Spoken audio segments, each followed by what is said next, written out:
Hello everyone. We're back with some more Kentucky Route Zero. Hello, hello. Okay, okay. There we go. Did I set up the game capture already? 1 second. Okay, it should work now. Alright, I think last time we just finished up Act 3 Scene 3, right? Did we just finish it up or did we just start it? I don't know. But we listened to a nice song in the bar. Hanging out with our friends. I guess they're not really friends. Hanging out with our acquaintances. The real acquaintances are the friends we made along the way. Is that how the saying goes? Anyway, um, yeah, I think I'm just going to get started. Okay, let me pause everything. Okay. Back to scene 3. Okay, let's continue.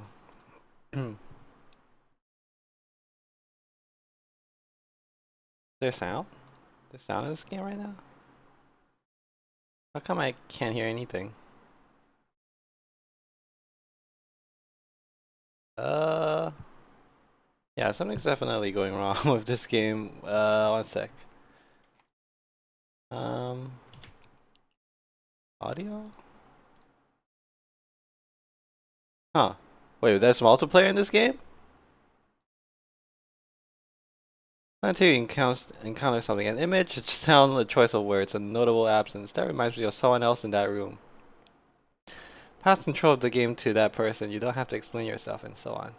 Okay. Well, thanks game for adding a multiplayer feature. Ha ha ha ha ha ha. I think first you need someone else in the room. And that's a bit of a rarity nowadays, I guess. Okay, wait, let me just restart the game. Exit the game. Um, yeah, because it doesn't seem to be capturing the audio. Or not even, it doesn't seem to be um, outputting the audio. Like, I myself can't hear the audio, so something must be wrong there. Wait. Wait. Okay, now it's back. I just need to set up the cable input maybe? No, it broke it again. That's awkward. Let's see. That is awkward.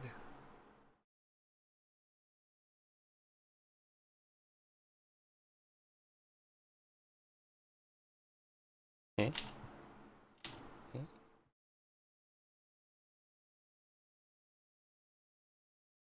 Alright, so I think I'm not allowed to change the um, audio device for that game, even though I've done it before.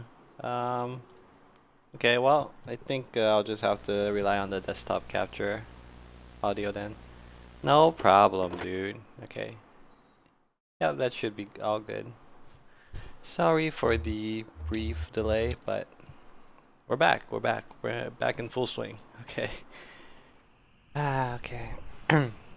So I think I was supposed to go somewhere, right? With the radio, by tuning the radio, get to the zero. I completely forgot the instructions though. Return to the zero. Tune the radio looking for a station that's familiar but strange. Drive for a while until the station casts out, then turn around. Okay. Drive for a while where though? You know? Drive for a while where? Alright, sure. Let's start tuning then. Oh wait, I didn't turn it on. Wow, what's that station? I've never heard this before. It sounds like horses? Horses running? A race? Oh no. Getting more lore. And slowly revealing the sad backstory that Conway has. Lizette and Ira had some horses years back. Yeah? I've always been a little afraid of them. They're so big and, I don't know. You look in their eyes and they're almost human. It's true. They're like giant humans. And ferocious animals at the same time. Since they've been domesticated so long, I guess. Well, that fits familiar but strange for me. Harry said we just drive until it cuts out? Oh, that was easy. What? Could I maybe tune to some other frequency? What if I just wanted to hear some music?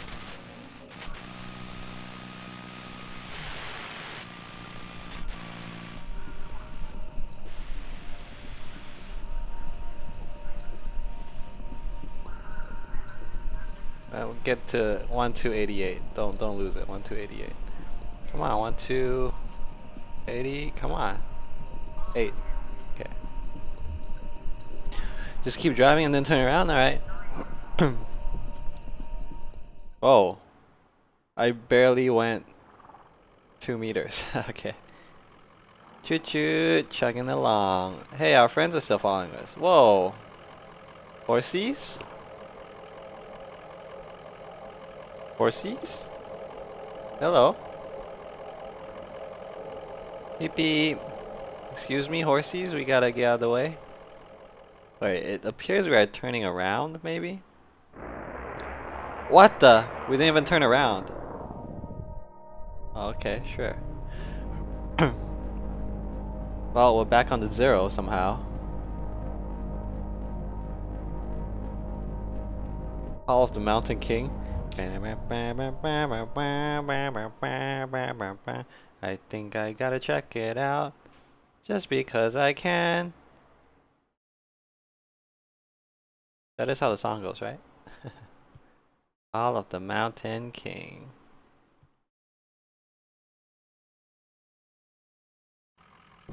Whoa, okay, that's a lot of dudes here. Nope, actually they're all just my dudes. Alright, let's touch base with Blue. Hello. What do you suppose happened here? Some kind of storm washed it away, maybe? Or slow drip from the ceiling, wearing it down. Okay. Is the 0 underground? I still don't know. It's like when we first went to the bureau, it looks like it was inside and outside at once, right? It was both inside and outside. Plus, when we first entered the 0, it's like we went into a tunnel or something. And I think, if I remember, like reading the synopsis or description for this game says that the 0 is actually an underground highway, but so far I haven't seen too much to I don't know, confirm that in my eyes. Because, you know, it's still this. There might be a ceiling, but it's really high, right? You see all these big trees, and we were flying around on a bird before, weren't we? Or was that in real life? Yeah, actually, I think that was outside of the 0. I think. Not sure. Yeah, because the 0 is a straight line, right? So we were actually just flying out and about. So maybe that doesn't confirm or deny anything. But I did reach that point. I took off from the, whatchamacallit, what's that name? The Museum of Dwellings. And that was definitely part of the 0. Part of the underground. The cool bunch of people. Alright, let's talk to Johnny. Here's Johnny. Time to cut him loose, ma'am. You bored? Nah, it's just a slow night anyway. I'm just happy. I'm happy just tagging along. Let's take a look at the bridge. The bridge ends abruptly, crumbling in disrepair. Okay, is that all? Broadwalk? Okay. Let me head to the Broadwalk maybe? Ah, okay. The Mountain King, eh? Show me your Mountain King. Alright, looks like we can take a look at the rope. We can like... A loop of decayed rope is coiled on the banister. Some rotted sections have been smoothed over with a fine dust. Okay, well, probably not gonna get any use out of that rope then. Let's keep climbing up. There's scaffolding here. Oh, computers! Why are there computers here? Yes? Broken computer monitors are heaped precariously among the rocks. Interesting. Is that a pet cage? Looks to me like a pet cage. Pet carrier, yeah. Is there a pet inside? Oh, there's a fire. A pet carrier for a cat or a small dog has been left by the path. A calcified rag Weighted in the corner may once have been a blanket. Okay.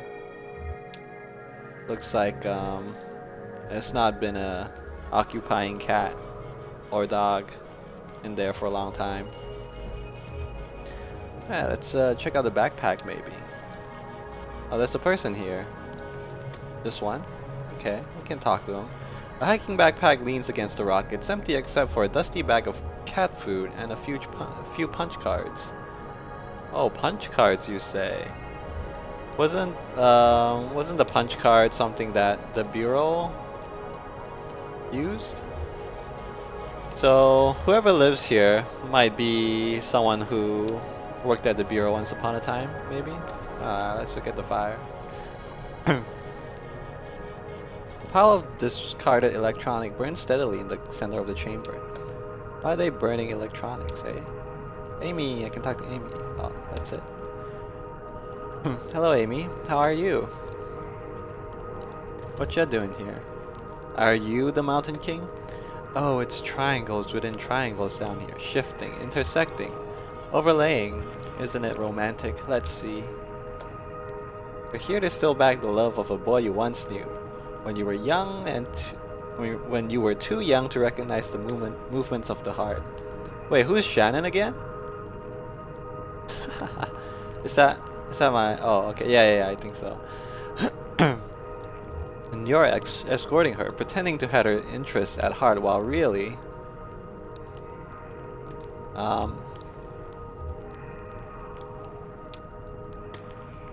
Junebug. Really, you're in love with the young woman as well. And so you've agreed to help him, conspire to win her affections, but it's just a ploy to set him up for embarrassment. And diminish him out of the picture. Okay. Can't say that that's true. Do I trust that she's a psychic and like doing a soul read on us, or is she just, you know, talking out of her butt? That's what Junebug would say. I'm into it. Well, maybe I still have the knack. I used to be really good at this. I had 11 novels published. Uh-oh. From The Billionaire's Bidding to Fuels of Longing. Real hot, bodice-ripping stuff, you know. I miss those days in my Lexington studio apartment. Just me and my thesaurus steaming up the windows. To answer, I'm not sure you should be listening to this, kid.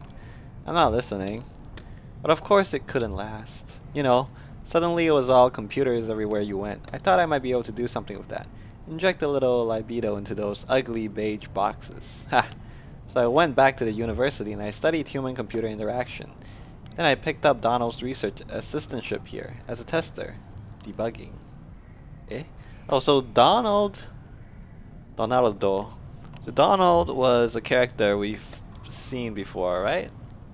Was he the gas station attendant? If he's not, then he's definitely at least whose friend? Lula's friend, right? So Lula had two male acquaintances, Donald and someone else, and one of them's the gas station gas station owner, maybe? Gas station keeper? Keeper of the gas station. But yeah, apparently Donald also does research, and Amy's helping him as a tester, debugging. In my off hours, I played around with the doomed love story at the core of our little simulation. That seemed to amuse Donald, so I kept at it. I'm sorry. I'm afraid I tinkered too much, made it too complex. Now our work is never done. I don't even have to add any new functionality. The bugs just grow on their own, too complex. I miss those days in my Lexington studio apartment. Okay.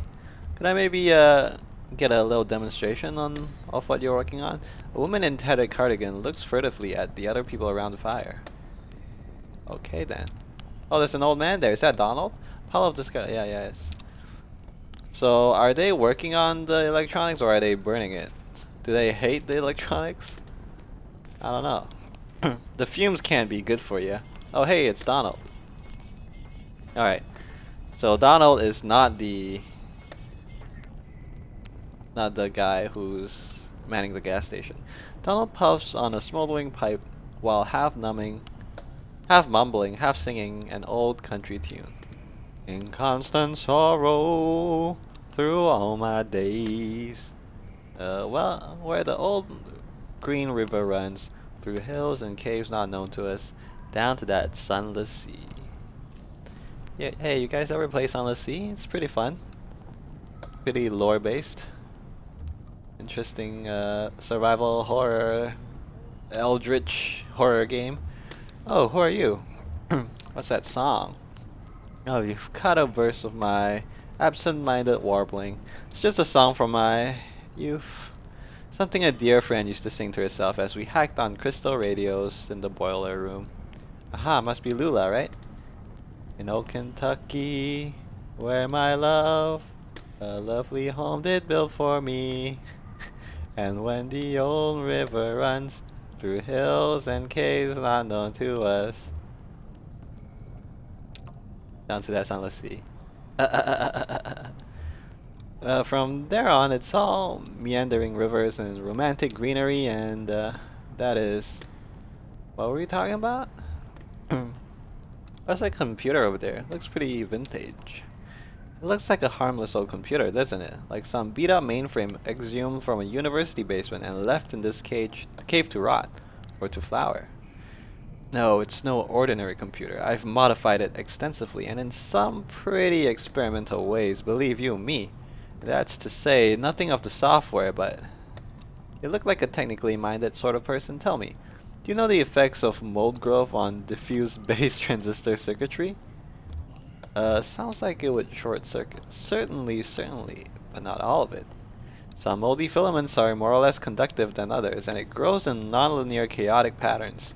We can guide it a bit through a simple application of classical horticulture, but we can't produce specific results, only tendencies. In my industry, we call those bugs. Call those bugs that we have to fix. Thwarted and feeble, we hammer on this derelict keyboard. My name is Reason, King of Kings. But we are mere gardeners in this ruin. Our keystrokes echo off into the tunnels, boundless and bare. The caves stretch far away. We are too late. Always too late. Too late to what? Did you say something? You were just about to tell us about the software. Oh, the software, my life's work. Xanadu. You've ever heard of it? Perhaps you've read about it in a journal? It's been years since I published anything. Xanadu has significantly evolved since I explained its data structures in my article Literary Multitudes, Hypertextual Narrative as Post-Structural Witness. Oh god. Evolved and then deteriorated.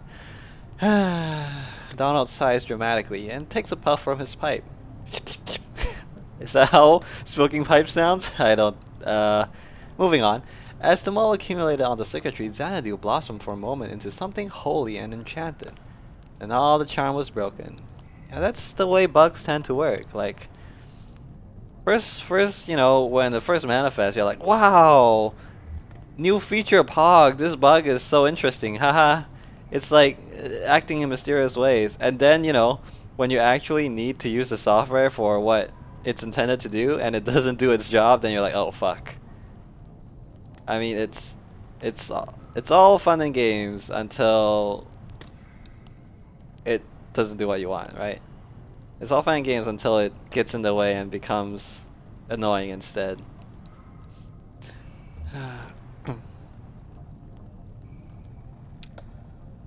You have any idea what it's like to spend your life building something and then sit powerlessly as your work declines into ruin? It's called backing up. Have you heard of it, old man?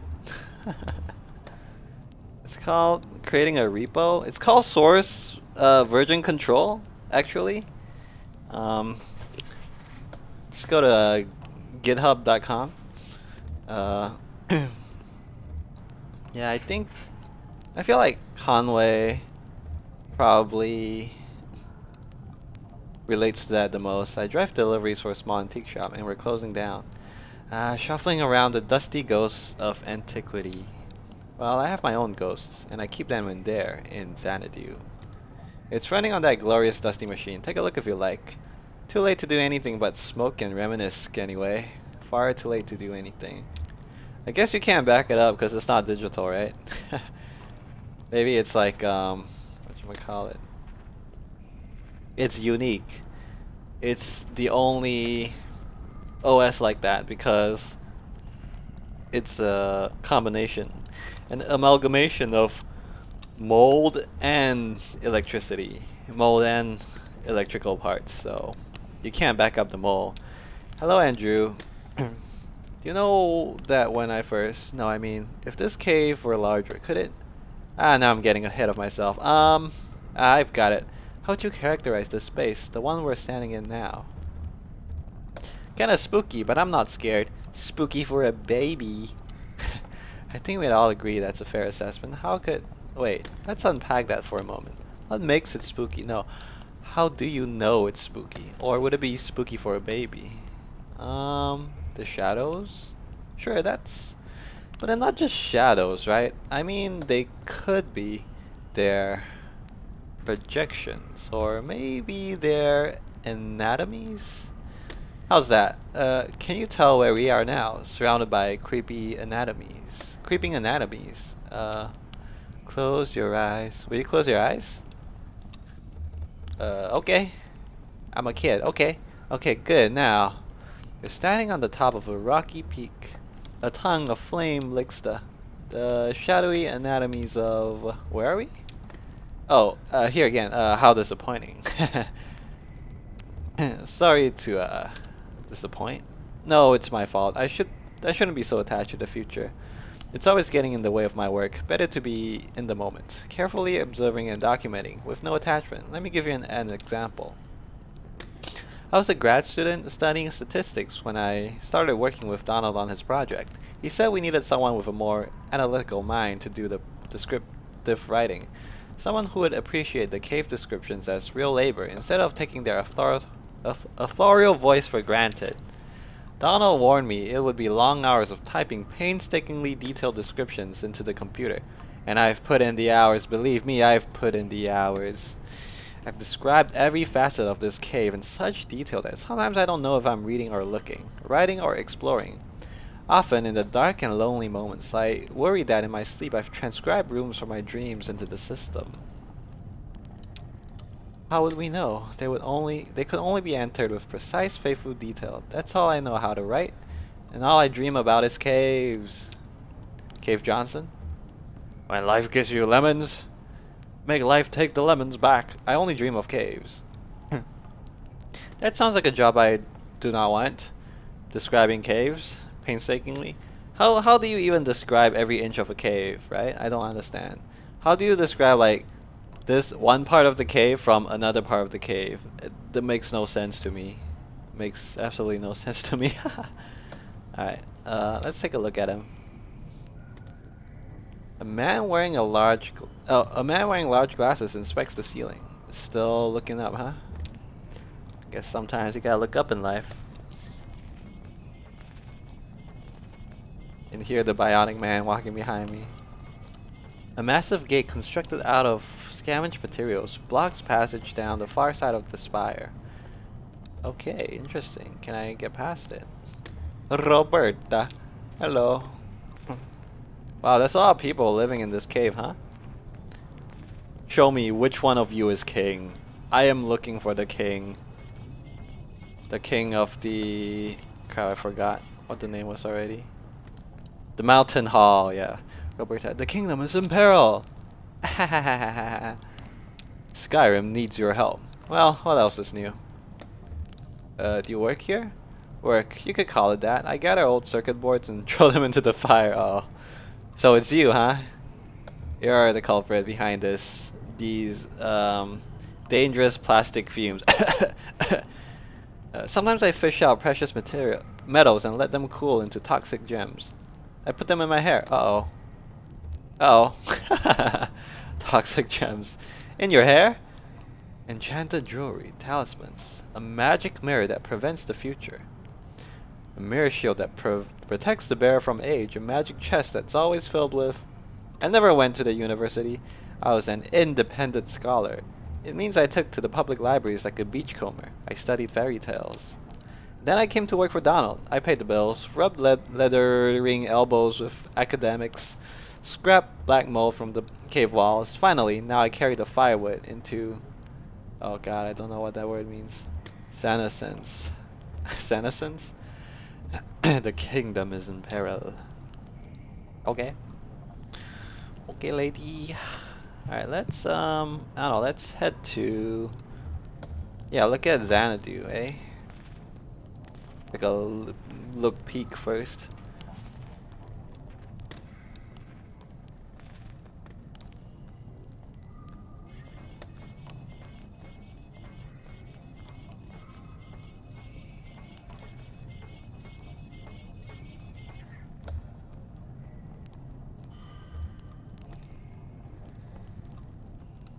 Baffling control panels are sheltered with the elements with a worn tarp.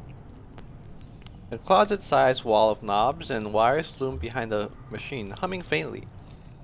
An electric typewriter is the only easily recognizable component. Okay. So at least you got an interface in the form of a keyboard. Beep boop beep boop. How do you think we get it started? This whole thing? Maybe there's a hand crank around? Oh, it has a run key. Alright. Let's hit the run key then. Boop.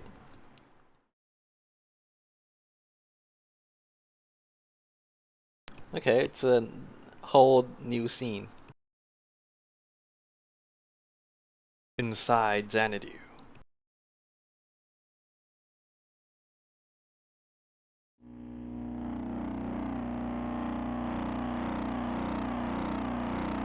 Ooh, what's this? Oh. Ah! A round screen? Surely not. That's crazy, brother. Oh, oh, what? What was that text? Can I do any clicking? There's some music that's trying to come in.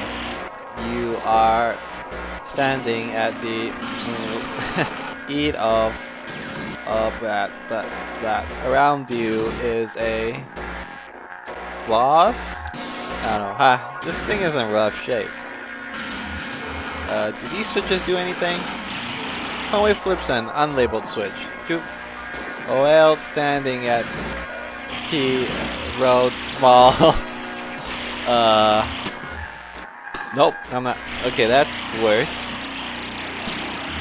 Kinda looks like a house. Type house. Typing house. Yeah.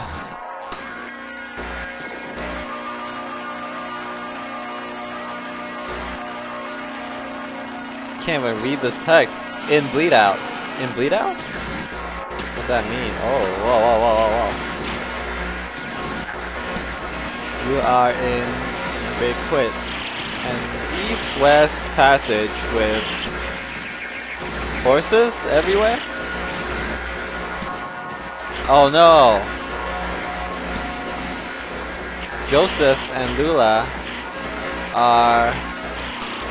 Remove the computer, oh god, and are carrying it on their backs and being... Nope. That's the strip. Everything's long he so. What the fuck? Did that say Lula? Lula.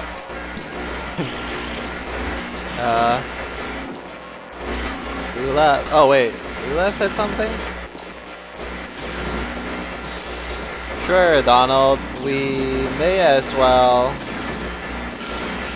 be inventor. I've got the machine, and they say something parts we borrow from the school of miscellaneous insults.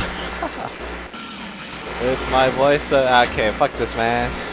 What the hell, dude? I'm not good enough at literary comprehension to understand this. Joseph has hit punch cards he transcribed from the read he's typewriter paper reader. And you've got RT, how's your bag holding up?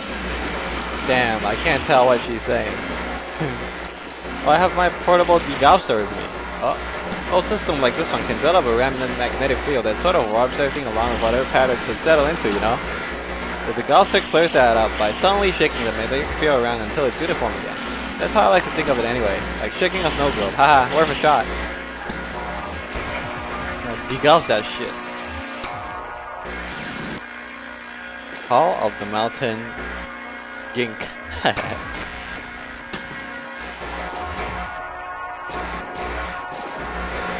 After what we may have heard,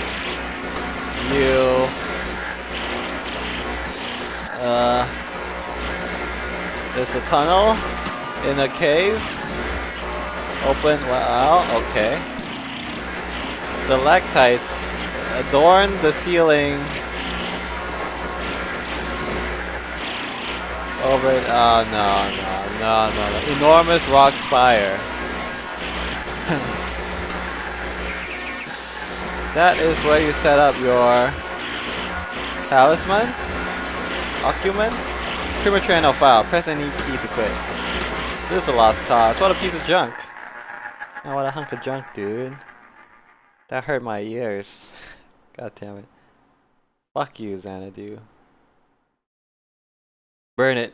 Take it to the fire. Burn it. Them was not the vibes I was looking for. Those were incorrect vibes. Kinda bizarre. And what was that about Lula? Maybe Donald knows how to clear it up a bit. Okay. Alright, let's just walk back to Donald and see what he has to say about that. What do you know about Lula, huh? We have to go to Lula, right? That's our current goal. But to be honest, at this point we're just wandering around. Wandering around. I guess my ultimate goal is still to deliver that antique package to Dogwood Drive, but I don't know. At this point I feel like we're just wandering around. We've gathered a bunch of we'll call it bunch of stragglers. Our party's getting larger and larger. But we're having a good time. I think Conway's kind of like just going with the flow of this adventure right now, instead of, you know, trying to stubbornly find Dogwood Drive. I think he's accepted that eventually he'll probably get there to his destination, but for now he has to go through this bizarre adventure. Bam, bam, bam. So you've seen it for yourself. What's left of it? Pretty busted. The chalky bones of a beautiful dream. But you can see what it once was, can't you? Can't you?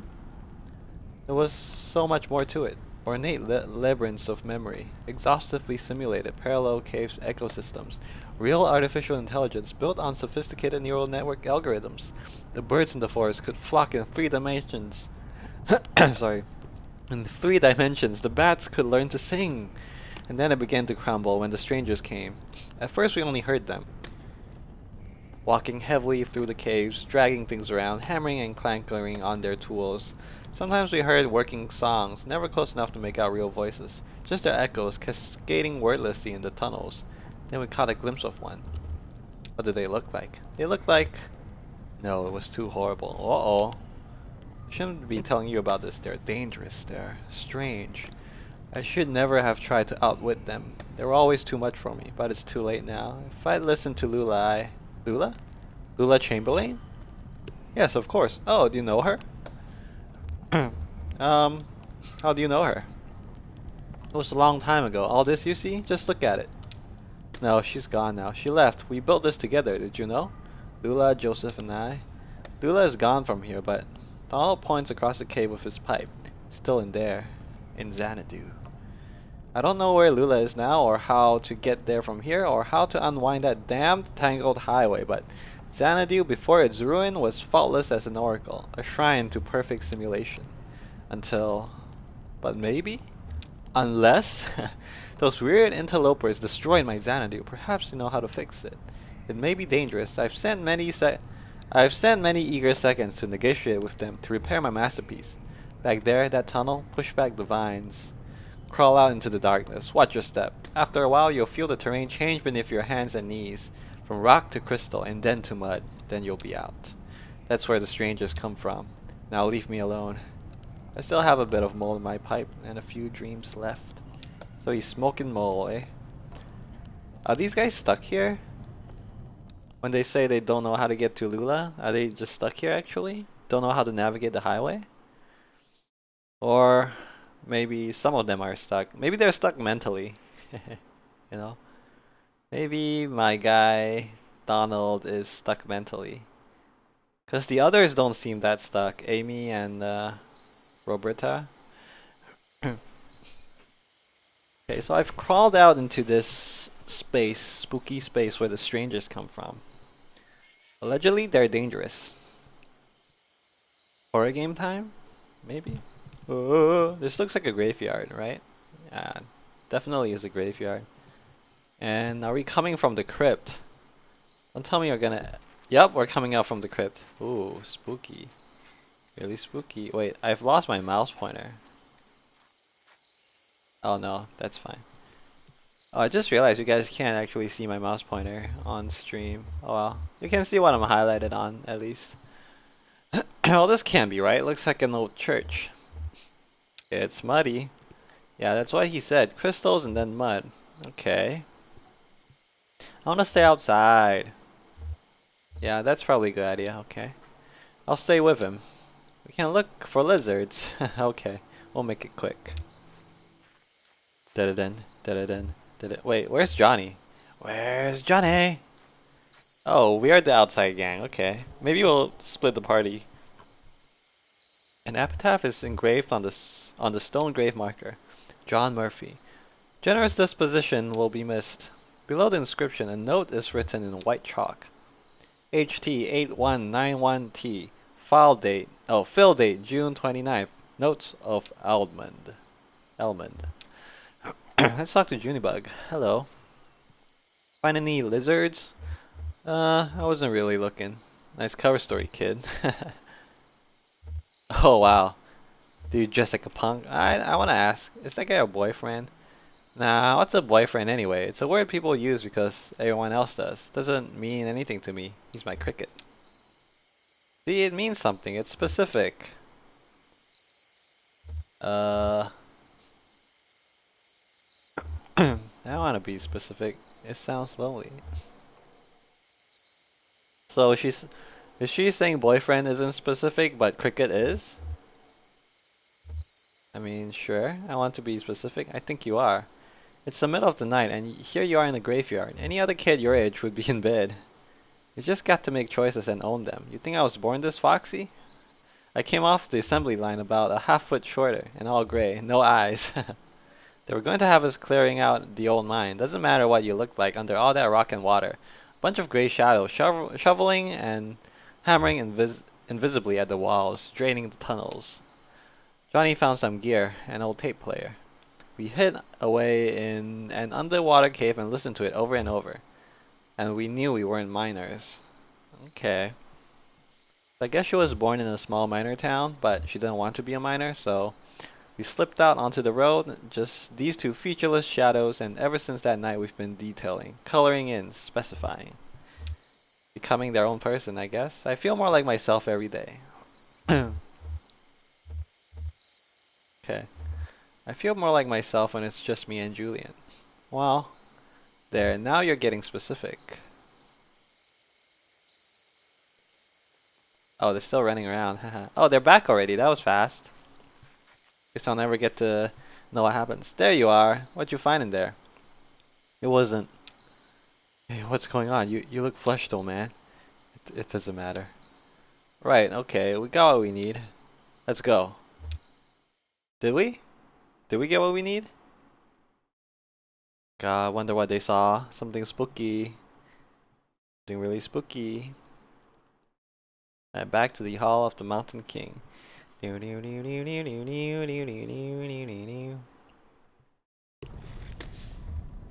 let's talk to Donald again. Hello, Donald. We're back.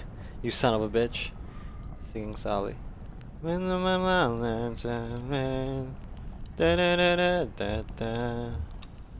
Whispering softly with his song, killing me softly with his song. There in my own right.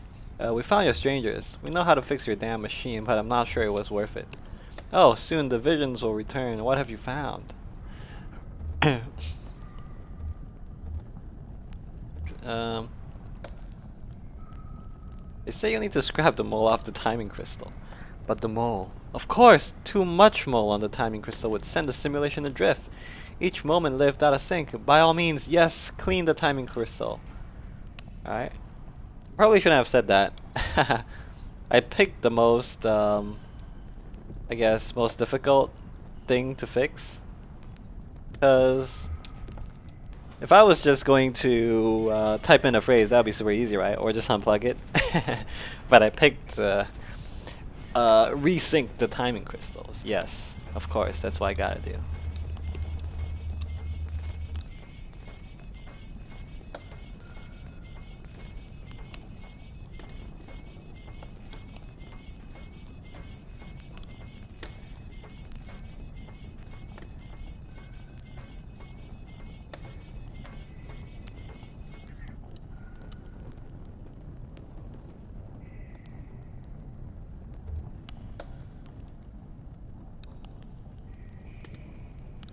Alright, it took me a while to walk here.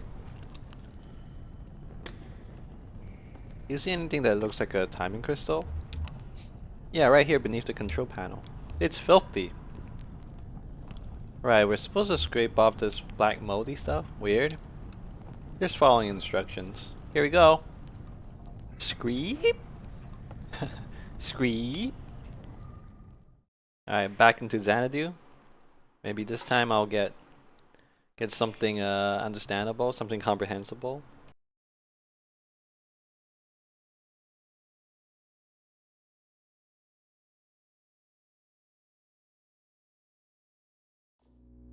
Okay.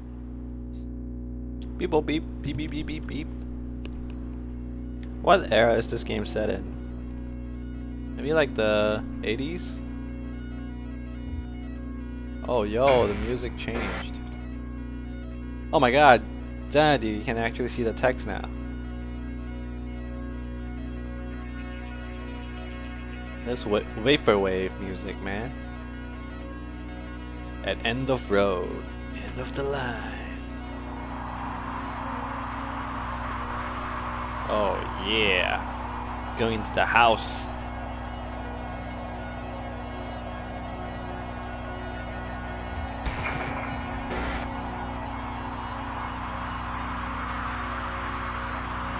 You are standing at the end of a road before a small brick building. All around you is a forest. What should I do? Check out the forest or the building? I'll check out the building. Enter building. Enter building. Inside the building.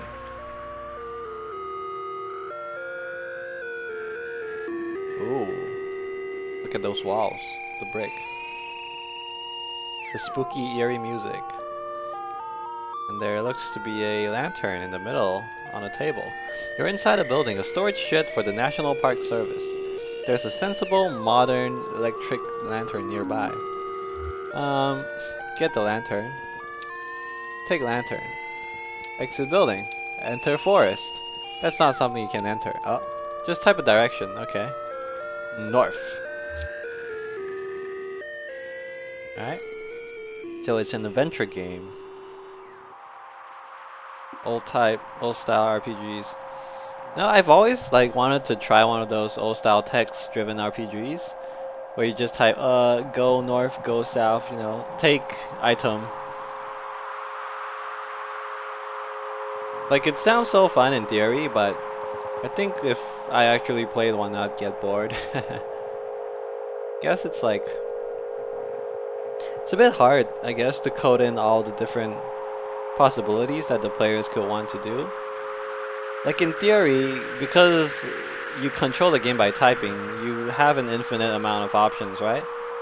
But I wonder how many options the game creators, the developers, could actually code in. Can't imagine it would be that free, you know?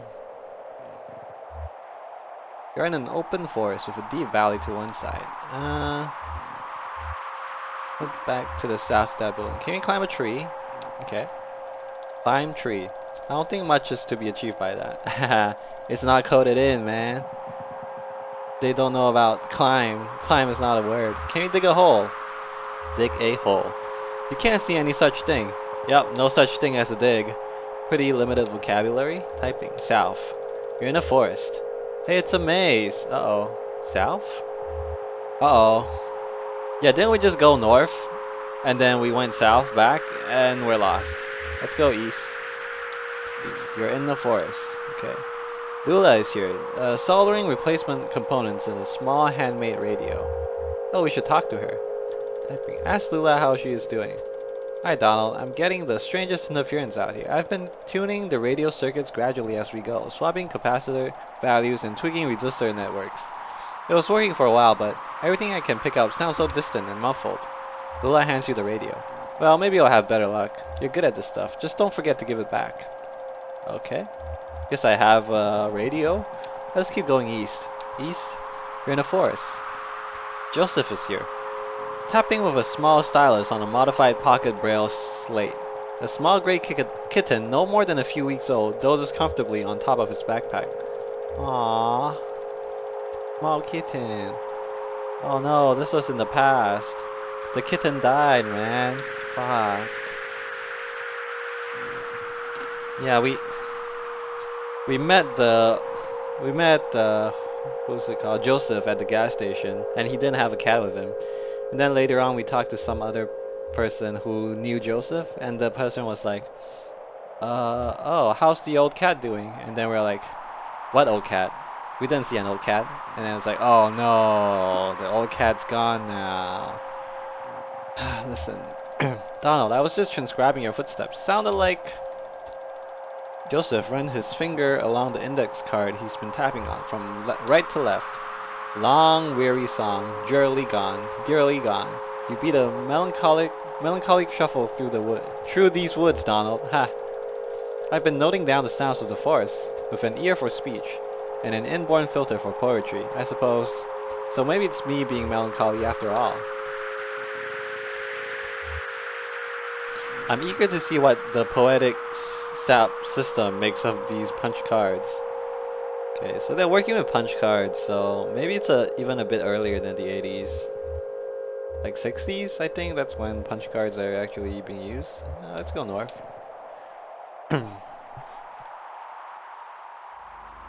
At edge of hole.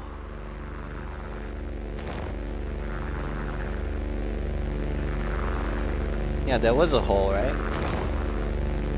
We've read something about this before.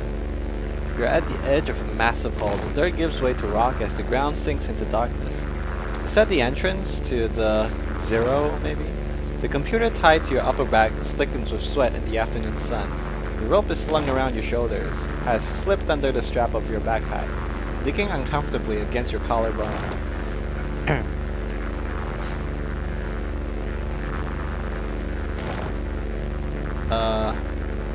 Go down into the hole. That seems pretty obvious. Down.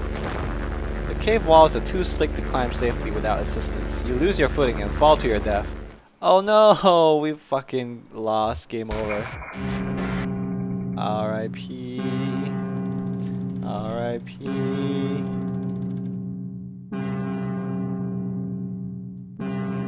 Fuck. We lost, dude. Your score is 0 out of possible. 8192. What? You may continue or quit. Continue. Save point? Is it a checkpoint? At the edge of hole. Okay, maybe you need to climb down. Try using the rope to climb down safely. Tie rope to a tree. The rope is tied snugly to a tree trunk. Down. Your feet slip a few times on the slimy rock, but you remain stable. Lula and Joseph descend carefully after you. Okay. Done it. We're able to go down in bed quilt. Uh-huh. Bed quilt. Ooh, ooh. Are these the cave walls?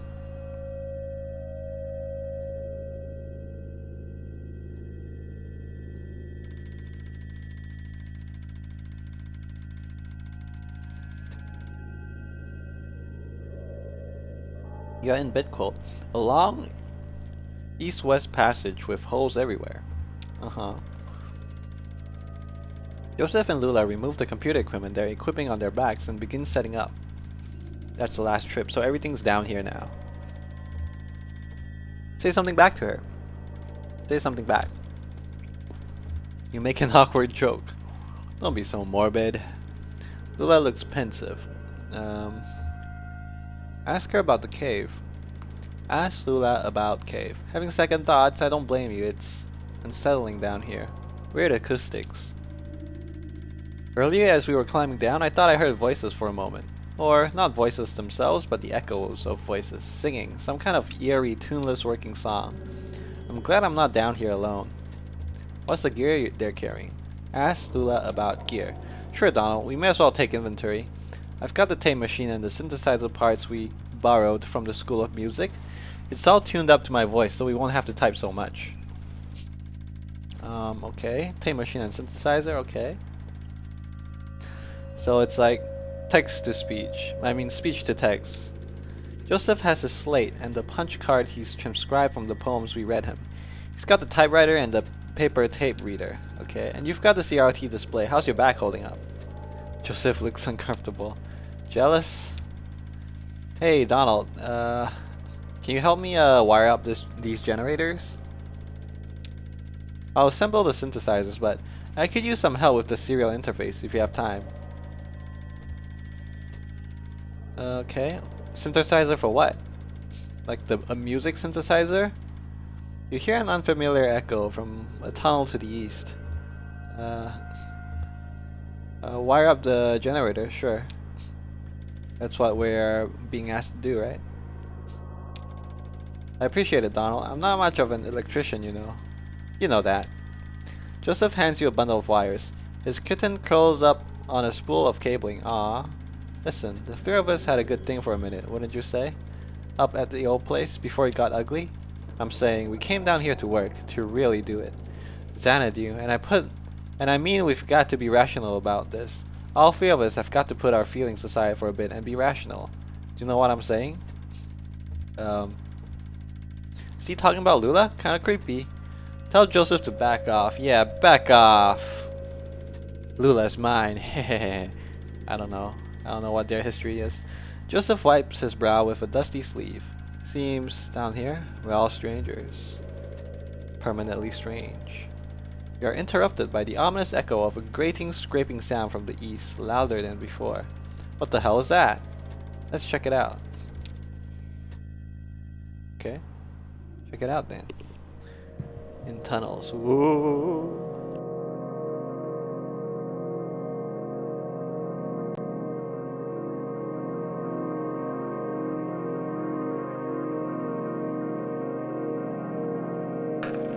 Take a little sip.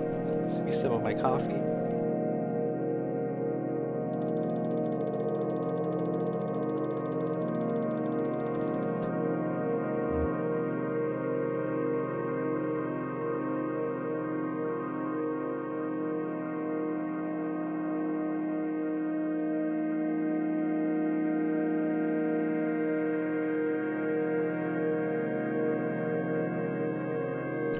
You rush down the tunnel with Joseph and Lula close behind.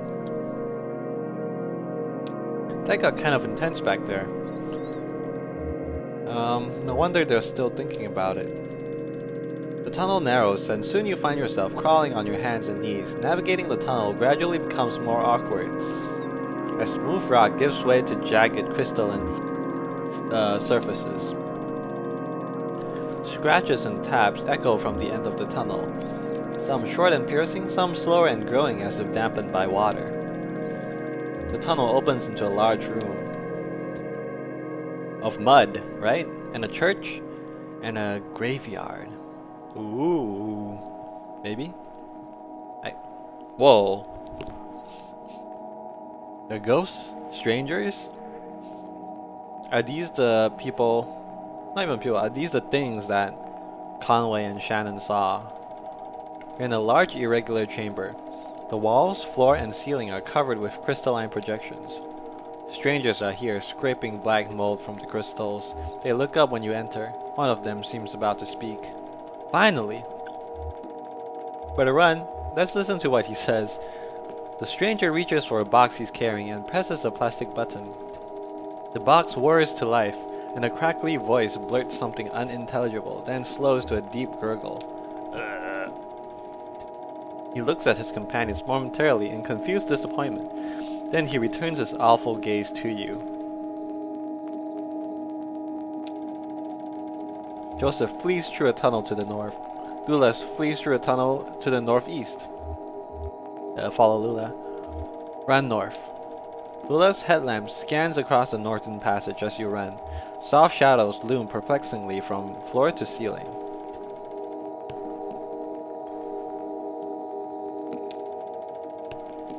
You feel around to distinguish shadows from crystals, but eventually find yourselves cornered. You have hit a dead end. Oh no. Who are they? Comforter. Comfort Lula. It's okay. You reassure Lula that the strangers are harmless. Are you sure? Maybe you're right. It sounds like they've gone back to work.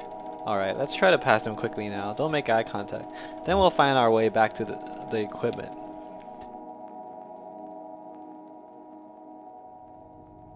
Are they even human? What are they, man? You're in bed quilt. A long east-west passage holes everywhere, okay? Lula is here, panting for breath. Did they follow us? Where's Joseph? If she breathes, she's a queen. Where's Joseph? Should we look for him or just wait? She's pretty scared, yeah? Reassure Lula. I know, but never mind, I don't want to think about it. I guess we should wait for Joseph here. This is where he'll go, right? Let's go look for him. Search.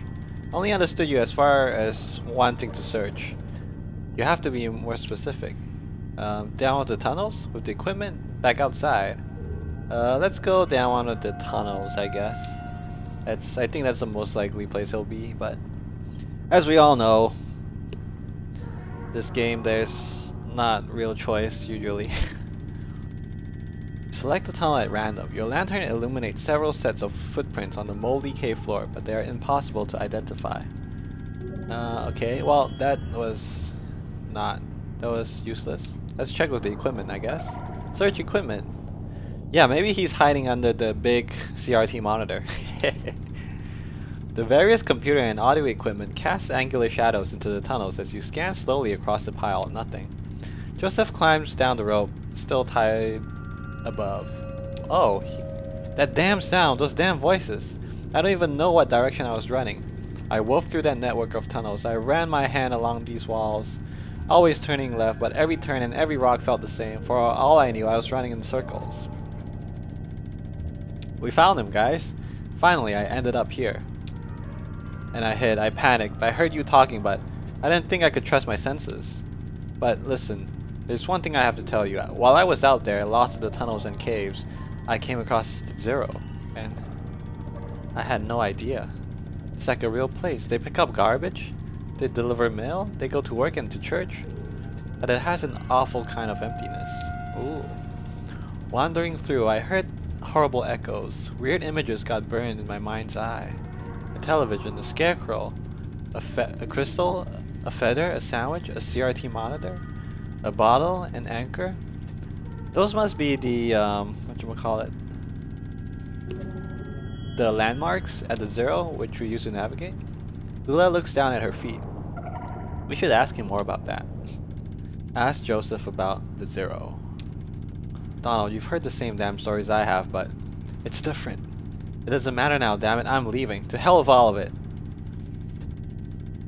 Well, we should stop him, yeah. Stop Joseph. You shout something at Joseph about the project you are working on together. You'll die in these damn cold caves, and what about those men? You know they'll come back.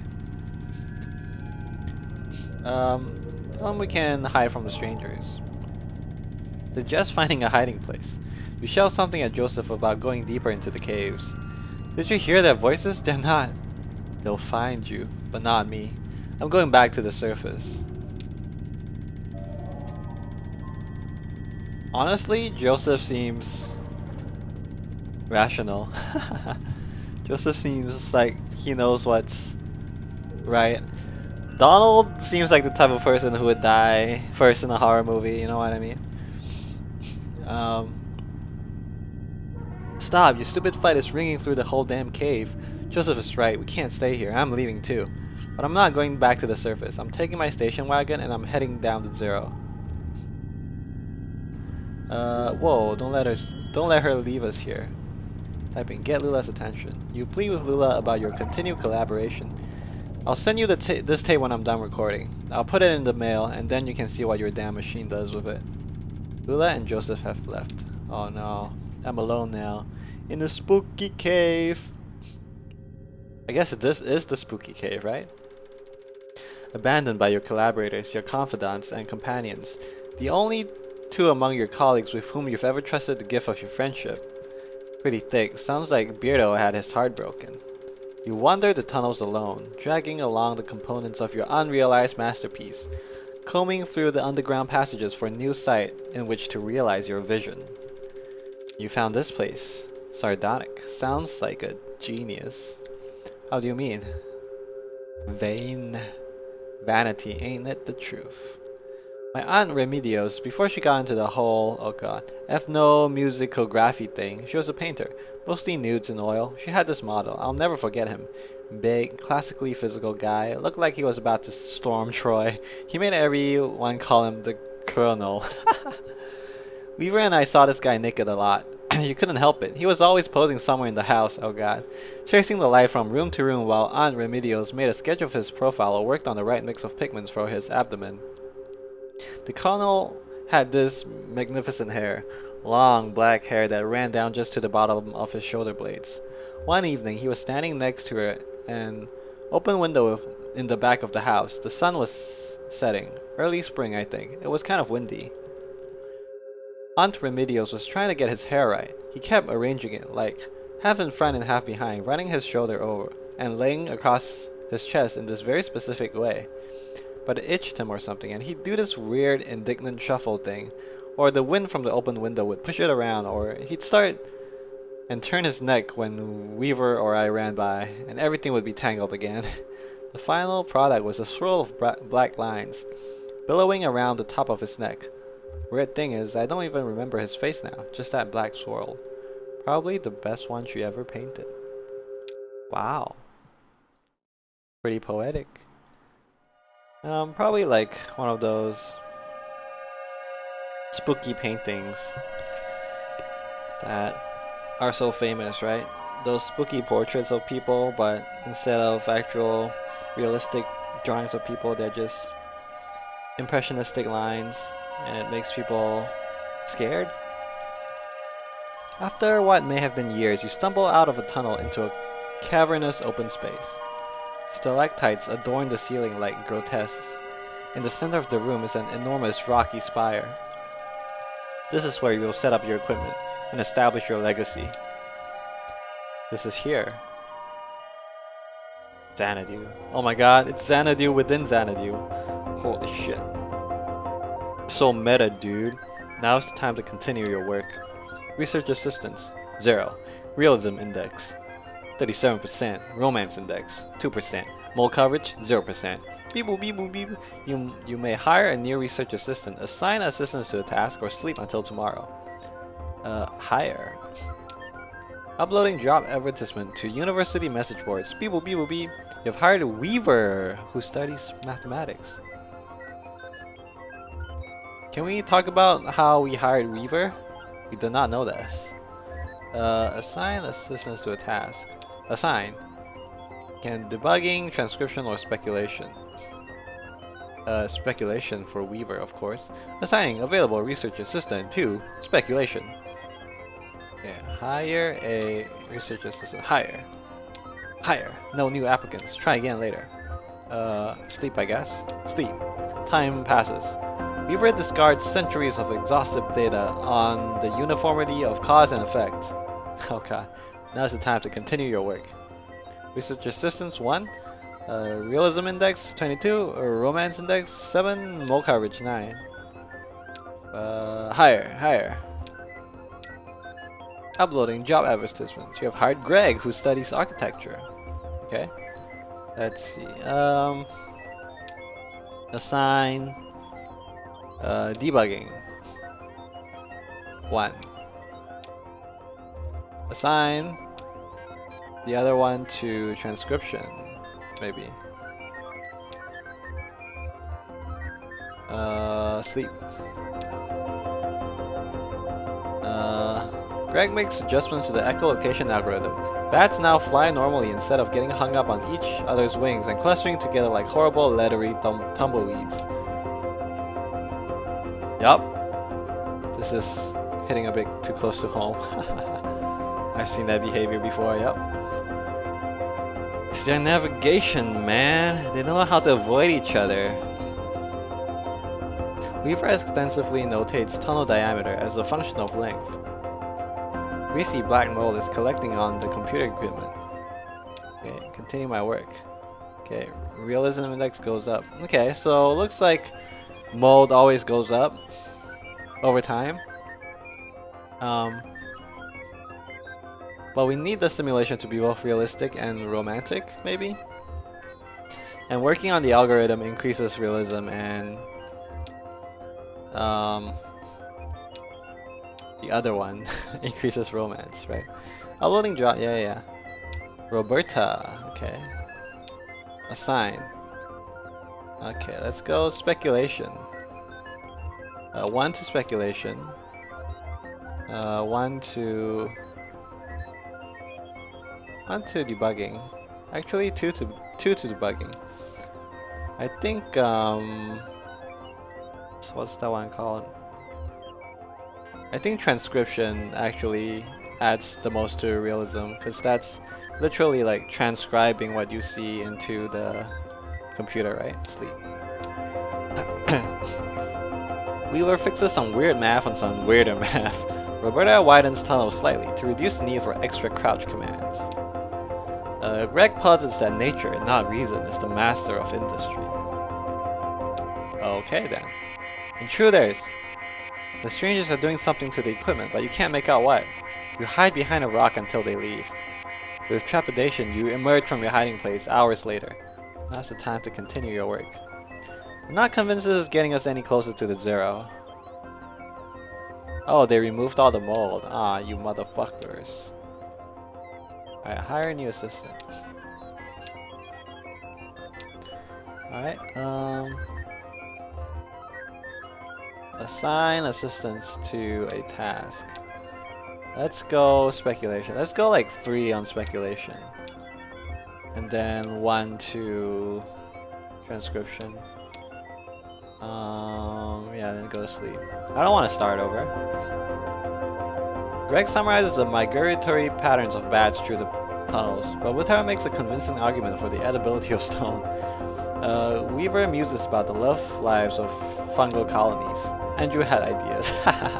Weaver follows the strangers into the tunnels. Uh-oh. She doesn't return by neither do they.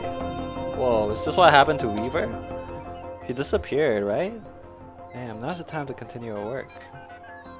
Yes, yeah, okay, romance went way up. Okay, well, I lost Weaver though, unfortunately, so I might need to hire someone else. Okay, Amy, nice. Okay. Let's go 2 to transcription, 2 to speculation.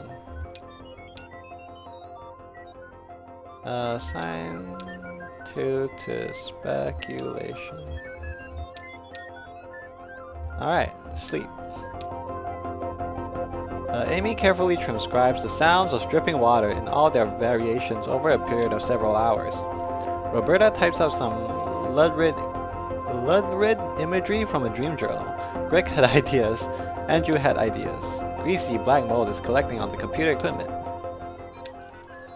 Maybe we should try and start over or something? This doesn't seem to be helping.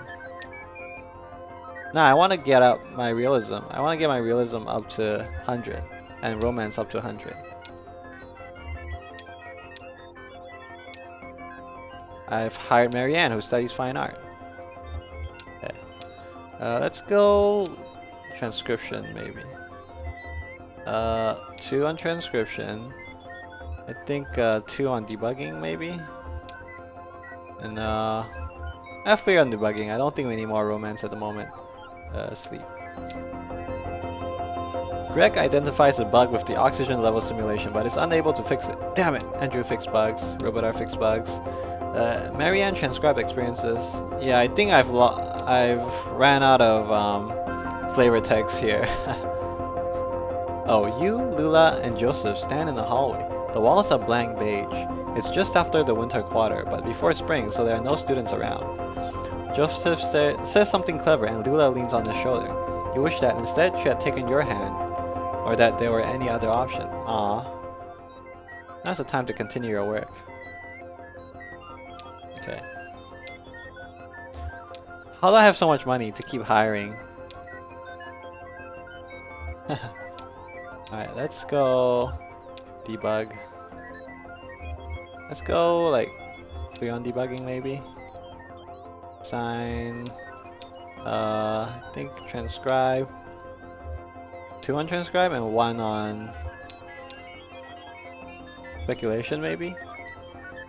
And then go to sleep. I've realized that I don't do any work, huh? All I do is hire and go to sleep. That's management for ya. Time passes. Rick fixed bugs, Andrew fixed bugs, Roberta fixed bugs, Greg transcribed experiences. Yeah, okay. Intruders! The strangers are doing something to the equipment, but you can't make out what. You hide behind a rock until they leave. Yeah. Now's the time to continue your work. Okay, looks like I'm out of mold, but my realism and romance factors are really good. Okay, how many people can I actually hire? Okay, I think I've hired everyone I can. 6 is the most, it seems. Let's go 2 each, maybe? 2. 2. And 2. Alright, go to sleep. Yeah, fix bugs, transcribe, and had ideas, okay. A mail carrier on a bicycle brings you a sizable bill from the power company. Now's the time to continue your work. We're so close, I can feel it. Okay. I think 222 is good.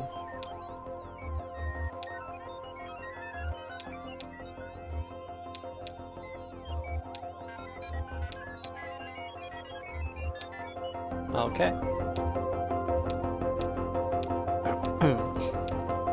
Okay. Okay.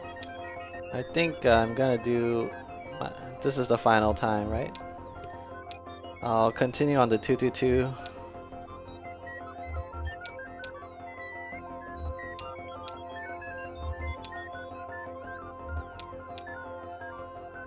Alright, come on.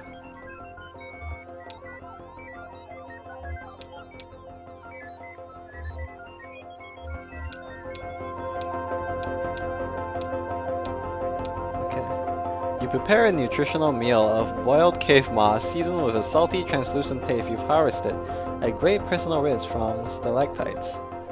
Ew, is this what we've been eating this whole time? Okay. Oh, I've done it. I've done it. 100%. Actually, I don't want to assign anyone. Fuck it. Hire everyone to the same task. Yeah, I don't know what's going on now. I've already reached 100% on everything. Ah, I lost so much romance. Alright, whatever. I'm just gonna start over then. I'll keep playing. Okay, sure, I can keep playing. Nope. Come on, kid, we got stuff to do. We're actually, yeah, not getting anywhere. Are you sure you want to quit? Yes. That's a rhetorical question. Quit game? Quit game. I only understood you as far as wanting to quit. Maybe you have to lose or die somehow in order to start over? Smash the computer! Smash computer. Violence isn't the answer to this one. Guess we can keep playing. God damn it. Let's go 6 on transcription. Sleep. Marianne, yeah. Intruders!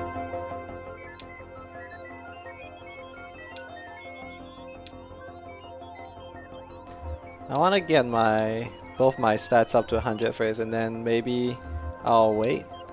Then let's see what happens then. Sleep.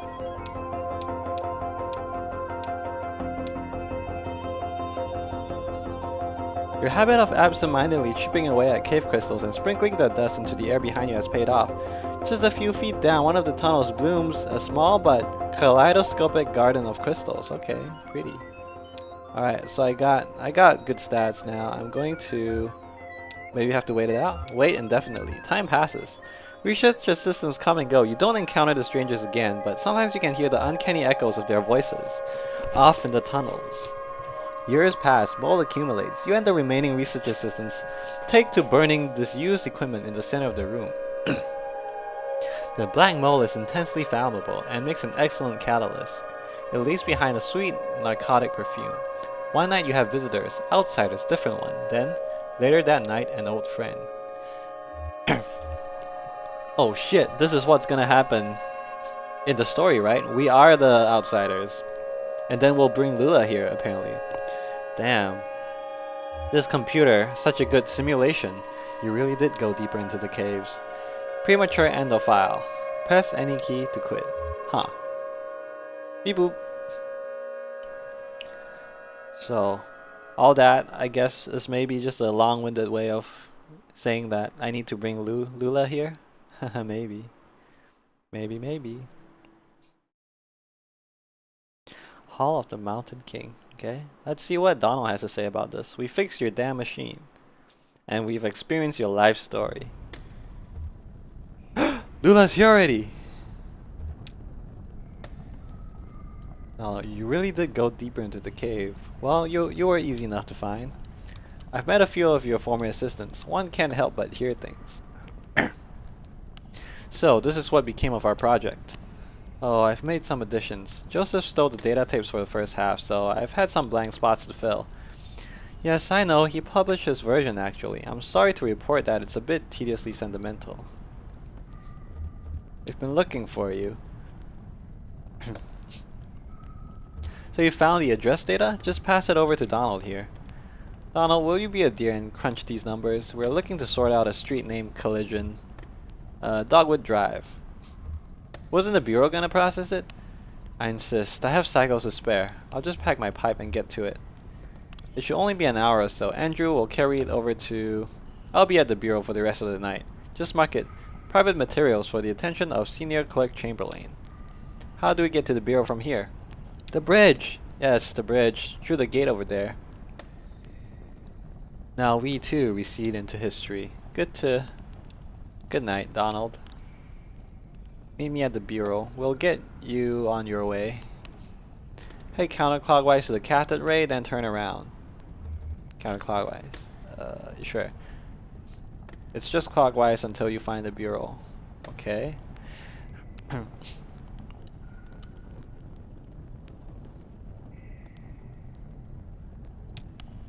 Okay, to the cathode ray. Okay. Between us, I think you should drive. Oh, you think you want Shannon to drive? I'm fine with that. Wouldn't mind getting some shut-eye. Conway's been real tired already, I think. How do we exit? The gate, I think? Yeah, the gate.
like this music. Hello, Johnny. Sorry we took a while. Thanks for waiting, Blue. We're gone a bit longer than expected. We ran into some trouble, Blue, I won't lie to you. Pat, that's a good dog. Alright, let's talk to Johnny. Hello, Cricket. What happened up there? I'm actually not sure. Very mysterious, ma'am. Alright. We don't want to stay any longer. Let's go. Gotta go up counterclockwise to the cathode ray, I think. Counterclockwise, that's this way, right? No, wait. That's this way. The rope? The cathode ray. Go back.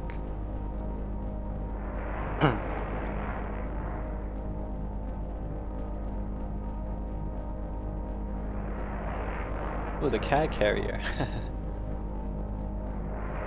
Backpack. Hey, these are recycled acids, eh? I guess maybe the 0 is just a... I don't know. Can you even call this a highway? Wait, I've been here before. I've already seen the cat carrier. And the backpack. Am I lost? Or maybe this is just intended. Maybe I just need to see something twice.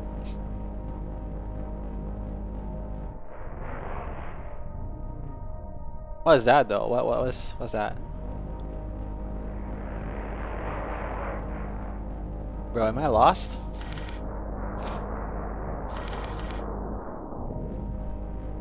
Tell me I'm lost.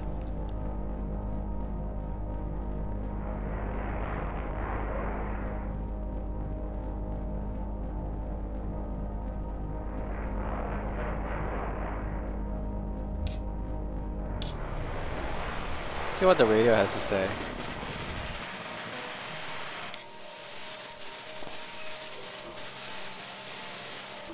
Nope. Just static.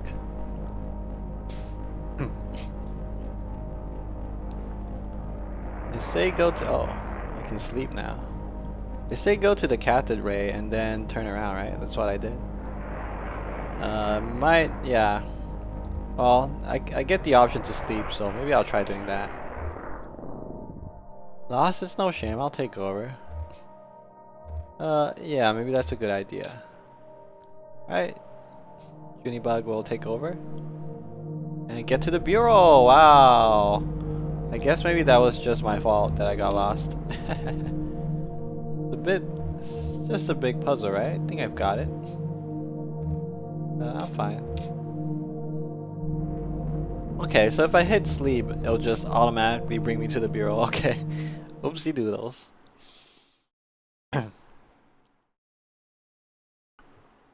Maybe I was like going back and forth a bit too much. I messed it up. Or maybe I wasn't supposed to turn to the cathode ray. I just can't remember. I definitely got, you know, into a spot that made me lost. Okay. Let's have a chat with Blue first. Got the time, Blue? Nah, you don't care about that. Maybe I should be more like you. Okay, let's go to reception.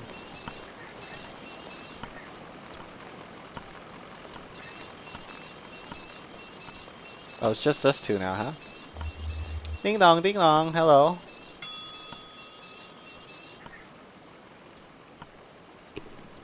Bing bong, bing bong.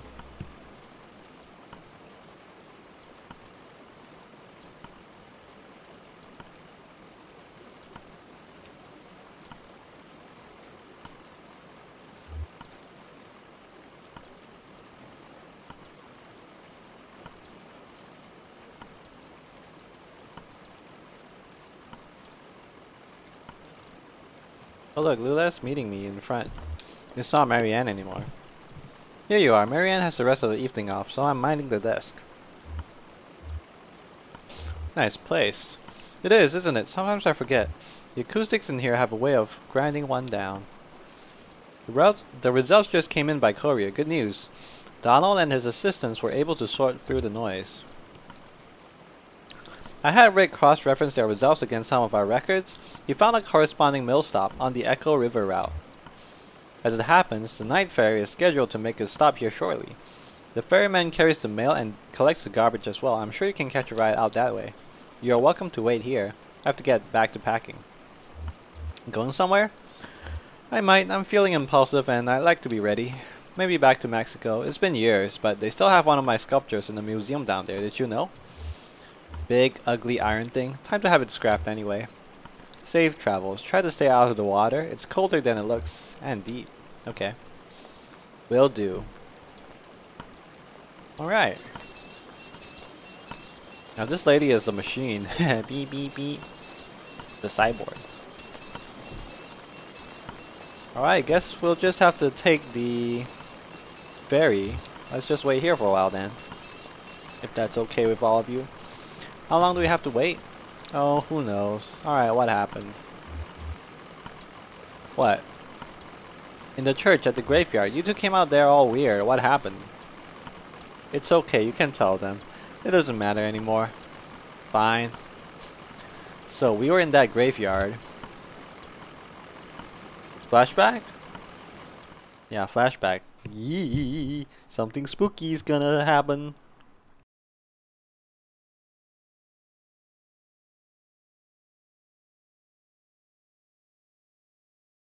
Where the strangers come from.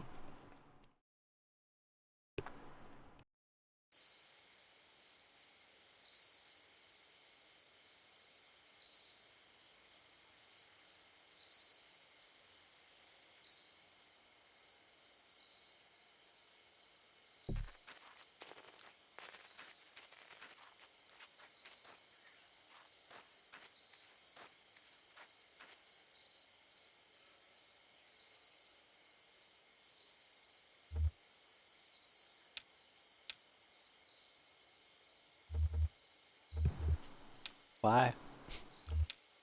I think I saw a lizard. I'll stay with him. Okay, we'll make it quick. Yeah, let's go to the church.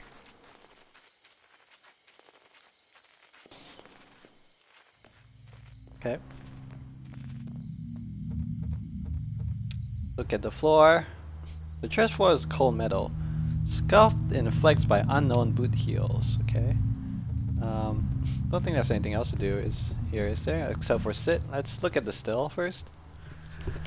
Handmade apparatus for the production of moonshine, assembled from scavenged metal and natural minerals. Ah, moonshine. Maybe there are humans then. Let's take a seat. Let's see what happens. I don't know what I expected. The strangers, he kept saying. Kind of vague already, isn't it? Donald's a stranger. Hell, you and I are practically strangers. Listen, earlier in the mine, I didn't want to talk about it, but... what did you find down there? When I saw Weaver, she was on TV.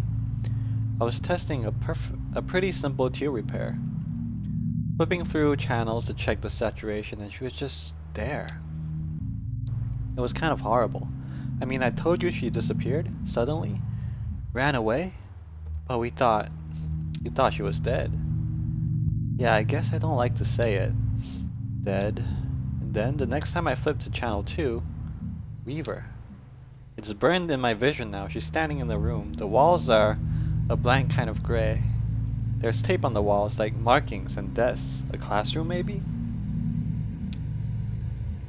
The camera is in the corner, so it's this sort of 45-degree angle into the room.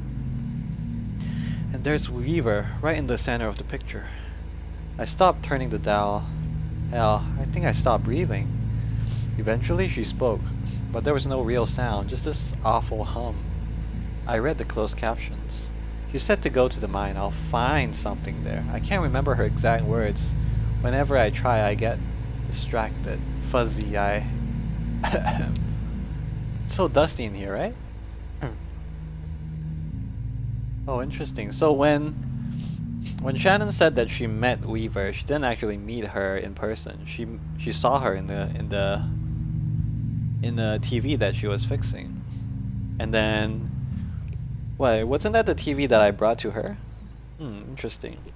So Ghost Weaver gave me a TV. Maybe not a ghost, but I met someone. I met Weaver. She told me to give Shannon a TV to fix, and I did that. And the TV showed her a vision of her, right? Wait, no. That was before, actually. That was before.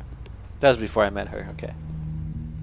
So independently, Weaver appeared in front of Shannon and told her to go to the cave, and that's why she was in that cave when I met up with her. Okay. Yeah, real dusty. You'd think with all these holes in the ceiling. What the hell is that? Did you hear that? Must have been the church settling. Must have. Ah! Ah! Secret compartment! They seem awfully calm. They're just sitting there a mile. Ah! Skeleton! Ah! Spooky! Ah! Spooky, creepy skeletons and shivers down my spine. Can I take a look at what that is? Service something? Okay, I should talk to them. Visitors. Hello, visitors. The stranger activates a tape player slung on his shoulder. A crackly drawl echoes in the room. It is patient and sounds like it should be smiling. Doolittle. My regrets. I hope I didn't keep you waiting long. We don't see a lot of foot traffic these days. I guess you're here about the job. I'm afraid we only have one opening at the moment. Horrible business. What's this job? Certainly, I'll tell you everything you need to know. I've only just met you, but I feel certain there's a place for you here. I'll just take you over to meet the dispatcher, show you the trucks, get you familiarized. We can converse as we go. Conway, what is this place? Some kind of factory? Yeah, maybe, but for what? Why hidden away like this? What's that smell? That, like bread? Baking bread? Please, follow me.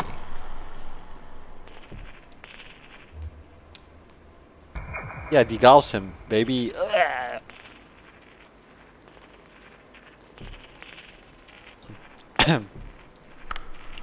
I have to ask you to step in here for a moment. This is for your safety, and adjust your outfits just a bit. There's some protective headwear up on the wall back there. Please remove your shoes and eyeglasses. I'm not taking off my shoes. Oh, I understand. It's only a courtesy to... Well, do us a favor and put on the headwear anyway. Just this way. Okay. I mean, do they appear scared of this character or no? Okay, they got some hats. Okay, what the hell is this place? It looks so modern. Hello. Wow, check this stuff out. It must be decades old, but it's in perfect condition. How do you think they keep it like that? Maintenance, old man. I bet it's someone's job around here. Probably hard to keep all the dust out, or you know, underground. That's why I got into this business, to keep old stuff like this running. Seems like a shame to let it all fall into ruin, you know? Like that computer back in the cave. Xanadu. Decades of engineering, thousands of years of mathematics and philosophy, all petrified into living stone. How could you let that just fall apart?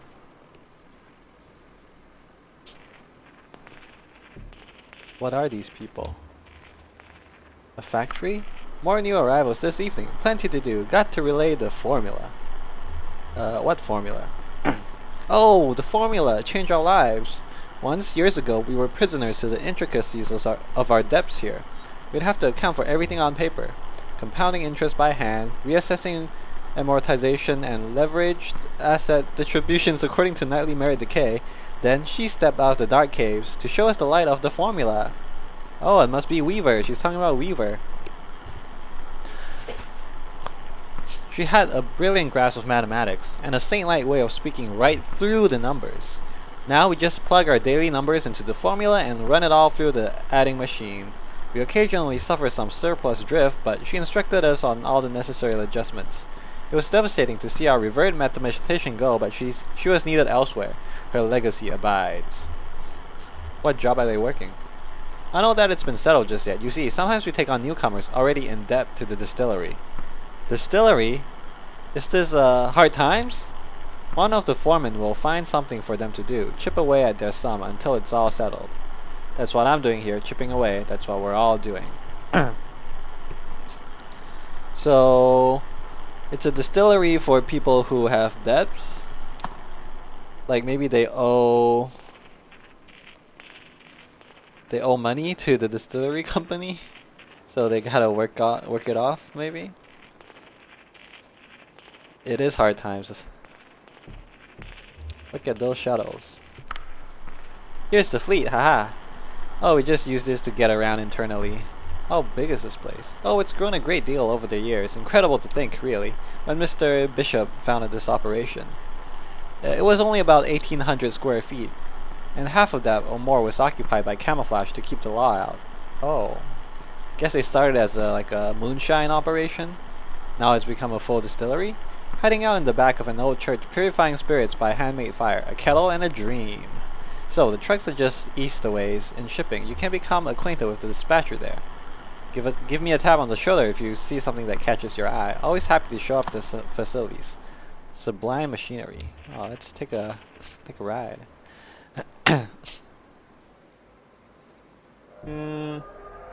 Wow, Poggy.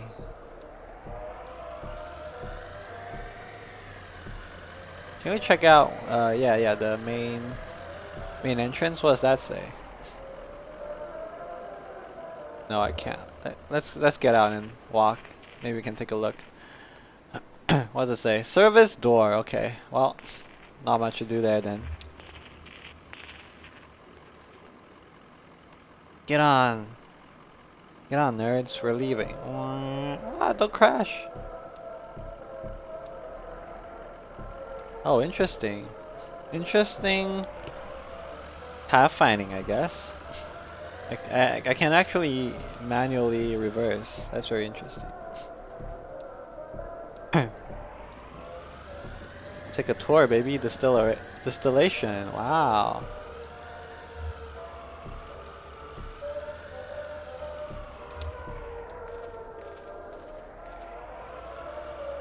Wow, what a big facility. Can we step off here? Can you step off? I want to go up there and see what's up. Alright, step off.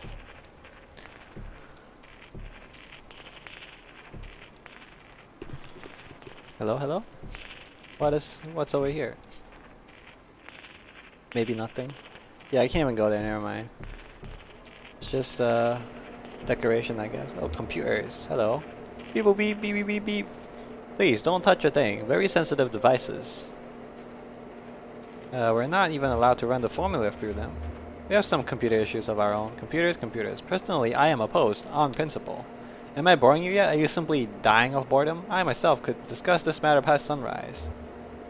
You're trying to fix this old computer in the caves? Am I winning, son? Yes. I'm surely winning. Yep. Of course, I'm boring you. Let's move on. Ah, shit. They're just ignoring me. Trying to talk about how to fix computers and they're ignoring me. Guess that's what I get for being a nerd, haha. More of these old computers. Looks like about the same vintage as that stuff in the cave. How can you tell? Oh, I don't know this make or model, but you can tell. Check out these tubes. Nobody uses them anymore. I'm not sure where they even get replacements these days. It's rare stuff. Hey, is this like antiquing with Lizette for you? I probably sound kind of ridiculous, waxing on about vacuum tubes and oscilloscopes. It's good to have a passion. Yeah, I guess it is. Someday you'll have to tell me what yours is. Aw. Alright, let's go. That's enough touring for the moment. Let's get to shipping, guys. They do not appear to be that scared of this skeleton man walking around, which is a bit surprising. Hop on, vroom. Gotta do a 3-point turn for this one. That's not a 3-point turn, that's a U-turn, but I'll take it. Vroom vroom. Alright, time to go to shipping, I think. Shipping. Wah, wah.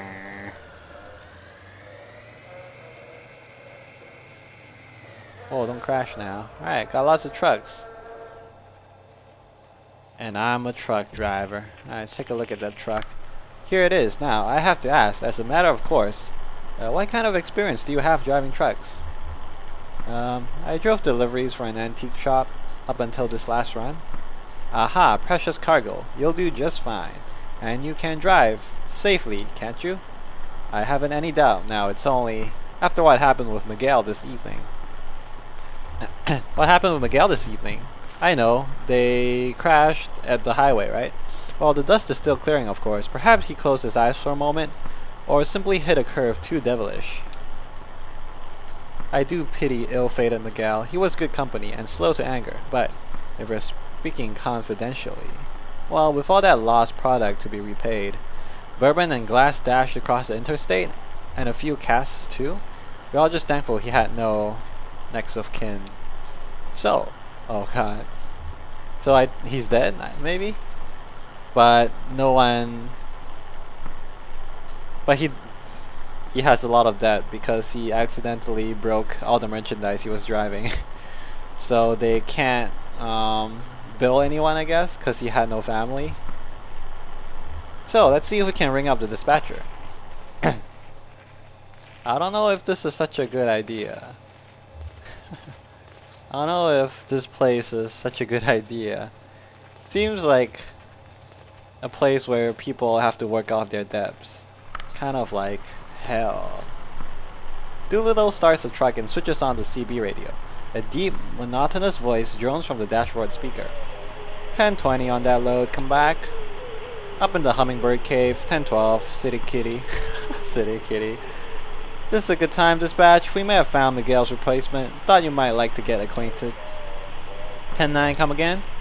To Conway. Introduce yourself. Tell dispatch something impressive about yourself. They're very well regarded here. Do folks know anything about an 99 wheel holder? Gotta pay the water bill. So I'm certain they'll call back before long. Let's take a look around the truck, eh? What's up with that guy's leg? He got crushed. He was in the cave, I think, and his legs got crushed. And we had to go see a doctor about it. And the doctor fixed him right up. And apparently it looks like this now. I feel like this is more of a metaphorical representation of how the leg feels rather than how it actually is. But yeah, his leg is just like a bit damaged and a bit hurt. Headlights work fine, see? Do little fiddles with the controls. That's important. Most of our product goes out at night. You never know who you'll run into in the daylight. And thus can be treacherously misleading with all that indirect light. The magic hour, eh? Magic hour, sure. The angle of the... Wow, some nerd shit, dude. The angle of the sun at dusk and dawn means the light is mostly indirect reflections from the sky. Everything looks like a movie. It's all a bit softer. Conway had to get off the highway. Too loud, too murky. He turned off into some gray cornfield in Indiana. Wait, am I just having a flashback right here? He watched traffic and birds. Seeing all those migrations close up, they looked random. He thought about the load in the trailer. Thousands of plastic cups. Somebody wanted those cups in the rock field that night. It was pointless. Mudada. Stroll-like limbs would be pretty epic. Yeah. Like, it's the doctor, man. He put RGB gamer lights on my leg. Hell yeah. So, moving on. Wipers. Control the wipers with this knob here. They seem to have a decent torque to them, eh? Can't say how they'd fare against an ice storm, but we must never delay a shipment. Better to assume the risk. Uh-oh. That's corporate policy, huh? That's why we need to unionize. Anyway, you folks watch the weather closely? I wouldn't know it if I saw it. Too many years of climate control. If I mentioned I rarely ever leave our facility, I wouldn't know if it drowned me. Okay, I'm sure you would. They ditched class for the day to drive in the rain. It was pointless to stay. All review. It was a lost cause and she didn't need it anyway. She was smart. Bored. It was time to cut out. Having another flashback. I like it. So he is Conway for sure, right? Shitty day for it though. 83 and biblical flood. Let's go see a movie then. It was some anonymous swashbuckler film about real men and women. Real tights, real lips, fake blood. They brought a flask. They smoked cigarettes, drank awful hooch, whistled buckets of rain. She sang about someone she wanted once to have loved. Brown hair curled around her ears. She had a voice like Scotch whiskey. They poured another drink, and another, and another one. Another one. She worried it was getting dark out. Then it was getting light out. They ended up in someone else's field, in someone else's car. An early morning joyride, and a sunrise collision. She got on the bus and he hiked back to his car. He sat in his car and went over some options. Chicago? Toronto? Borough? It seemed like a bold and impulsive gesture at the time. As he pulled out of the parking lot, he removed his hands from the steering wheel for a moment and felt the car drift into a decision. Years later, he'd think of this as the moment he himself started drifting. Modest technology, but suited to the job, eh? Plenty good enough. Okay. So that might be Conway's memories, right? But who was that lady? Was that Lizette? Or just some anonymous lady that he once knew? Looks like it's just about ready to go out. We have some good strong folk in shipping here. So you never need to worry about loading if you don't want to. Bit hard on the knees and the back at our age, eh? Of course you'll have to unload at the destination, but that's the job. And some drivers like the extra shift stacking and loading here. I shouldn't really do any lifting these days. I see. Well, surely we can spare a dolly and a carrying strap for your health and safety. Okay. Conway woke up in a baled hay. Everything was too bright. His head hurt, the usual. Lizette and Ira argued loudly just outside the open barn door. She wanted Ira to take him inside and shower, have some coffee, get to the job. So I'm Conway, I guess. The man with the robot leg is Conway. And he is old friends with a lady called Lizette. Lizette runs a antique shop, and Conway's the delivery driver. And Ira is Lizette's husband. And they're all just old friends, okay? Ira said that wasn't time. Conway was in no condition. It was an important job. They couldn't pull it off. Ira said to let the deadbeat sleep it off and then send him packing. Oh god. They're talking about me, dude. I'm the deadbeat. Oh no. Yeah, I'm sleeping in their barn, right? I drank too much and slept inside their barn. Oh, and I have a job to do. I guess I'm still delivering antiques for Lizette in this time. But I'm a deadbeat. He said Charlie could do the job. No, don't let Charlie do it. Charlie is their son. Conway stepped out of the barn, shielding his eyes. He tried to say something reassuring, but just sort of stumbled around it. Lizette looked away. Ira just spat and went inside to wake Charlie. Uh-oh. Kapui. Ira was a stubborn man, so Charlie went along, and Conway drifted out again. And he didn't hear about the accident until months later. Oh no. I think Charlie had an accident on the roof, right?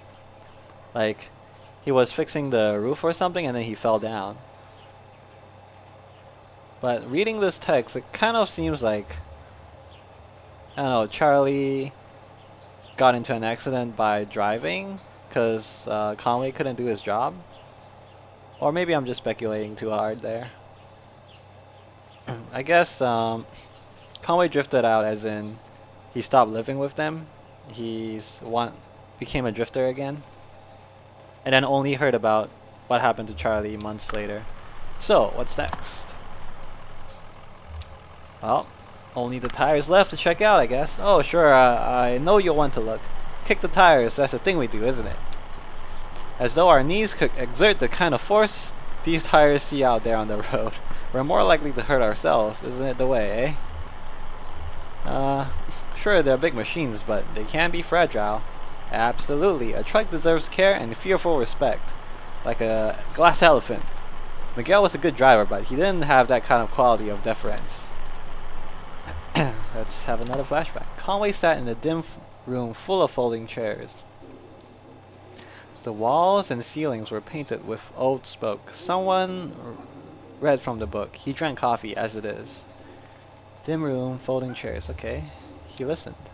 The speaker listed all the things we tried. That we, most people in the room, were probably there by court order. Huh? Okay. What type of... So it was a courtroom? No. Oh, maybe this is like a Alcoholics Anonymous meeting? Because it's a room full of folding chairs and people are there by court order. A few others shared. Yeah, they spoke in abstractions like a program of action or a good orderly direction. Spiritual but not religious. Religious but not spiritual. All the things we tried. Then it was over. They clapped sweaty hands through a short prayer and stepped back into the morning. He knew it was time to hit the bar. Straight out of the AA meeting, right into the bar, baby. Let's not do that. Let's not ruin his life. He started walking. He was always walking these days. It was good to slow down. It felt clarifying, like a walking meditation. The road ran by a creek for a while. He took an unforeseen detour where the creek and road parted, following the edge of the water. He skipped a few stones alone, then stopped to consider an overturned boat. It was a kind of serenity, that wandering and looking without purpose. He was coming to rely on those moments. Now, what else can we show you? I think that's the lot, my friend. Oh, gotta go check out the radio again. The radio crackles back to life. Driver, come back. Ah, that's dispatch. Now, tell them about your experience. Tell them the truck's in good shape. Tell them you'll start in the morning. I really can't. I'm not actually here for a job, sir. Yeah, we've got to finish this delivery and a few. 10:33 dispatch. We got 2 black guys and a flock of crocodiles. Come back. 10-4. Back it down and prick your eyelids, driver. Come back then. 10-4. Come back, wheel holder. 10-4. Got your ears on? Good. Listen to this. So, I think that went well. Let's head back up to logistics and seal the deal, eh? I've got one more thing to show you. God damn it! Just teach me how to fix the machine, okay?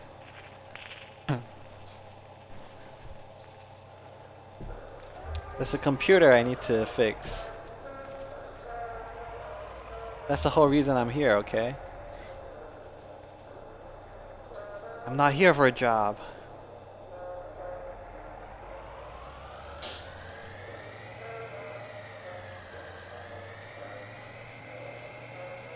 Back to logistics. Wow, nice parking. Actually, it's not that nice. It's not even straight. It's not even aligned to the lines. Let's head back upstairs, eh? I have one more thing to show you. Wait. We only came here looking for some answers about this stupid moldy computer. Oh, the old man in the cave with the moldy computer. That black mold, it's drawn to whiskey. It feeds on ethanol fumes, you see. As we age the whiskey, some of it inevitably evaporates into the air. The angel's share. Wow. That's quite poetic. The angel's share of the alcohol. It goes through the vents here and out into the caves. If we can scrape up that mold, we can usually apply some pressure and cold to it. Squeeze and condense the angel's share back into drinkable whiskey. Holy shit. They're making black mold whiskey. Jesus. Every drop counts when you're making a living on this stuff. So we go down and scrape it off his equipment, just like any other place it grows. He kept sending his people here to drive us away. Paranoid, truly paranoid. Well, now we have the formula, so we don't need to go collecting mold.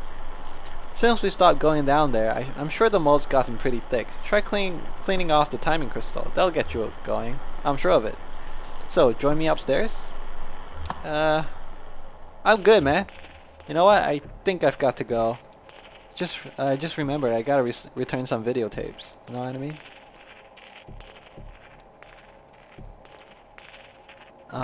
So yeah, apparently these strangers aren't actually anyone that scary. They're just a moonshine operation, I guess. And that's why they show up and steal mold.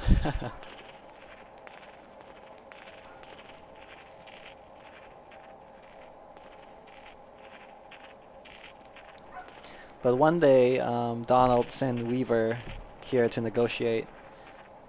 Or, you know, just to find out what these guys were doing and why they kept going to the equipment. Going to disturb the old people there in the caves. And Weaver just stayed here and helped them out with math. And then she left, I guess. Adding machine. Here it is, a beauty, wouldn't you say? It's an antique, you know. What is this? Why, it's an adding machine. This is where we come for our daily ritual, to calculate the day's interest and repayment according to the formula.